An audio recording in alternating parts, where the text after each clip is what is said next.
او په دې علاقه کې کم خلک چې راځي کاروبار ل چې راځي چې هغه تم سیفټي میلاو شي. نو امن خو خاص کر زمونږ په بونیر کې لکه دومره نشته خو په هر حال زمونږ کم خلک چې را پاسېدلې دي نن سبا د امن په حواله باندې ځکه دا یک دوکه خلک په دې غرونو مرونو کې ښکار کیږي. هغه خو زمونږ د دې صوبایي حکومت کردار پدې کې دی چې هغه ته پکار دی چې د دې مخنیوي وکړي. ناظم صاحب دا راته ووایه چې د سوات او مختلف سیمو نه خلک کاروبارونه لرازي نو مونږ د ټوریزم کومه چې بحالي ده دا مونږ وګڼو چې بونیر کې امن دی او دلته کې چې کاروباري خلکو ته چې سہولیات مهیا دي میسر دي. بسم الله الرحمن الرحیم. تاسو ډیره یو جهان مننه.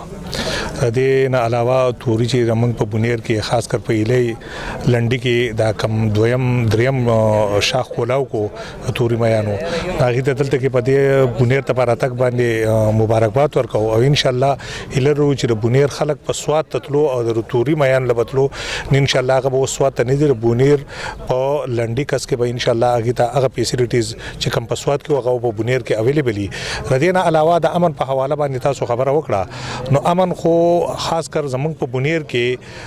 لکه دومره نشته خو په هر حال زمونږ کم خلک چې را پاسېدلې دي نن سبا د امن په حواله باندې ځکه دا یک دوکه خلک په دې غرونو مرونو کې ښکار کیږي نو چې کم خلک پاسون را پاسېدلې دي عوام شعور راغلي دي نو پای په حواله باندې ماشاءالله چې کم خلکو هغه سیټ شوي دي او سیټ کیږي. ورته علاوه زمونږ خو دلته کې د امن سلسله چې کومه ده هغه خو زمونږ د دې صوبایي حکومت کردار پدې کې دی چې هغه ته پکار دی چې د دې مخنیوي وکړي. نو هغه د ډیره بد مرغه دا خبره ده چې الته کې هغه سیب چې کم دی هغه سپورټ کوي دلته کې پکار خدا ته چې عوام ته حکومت سپورټ ورکړي د امن لپاره. نو هغه خو د حکومت کم کسان چې دی هغه پروموټ کوي نو پکار دا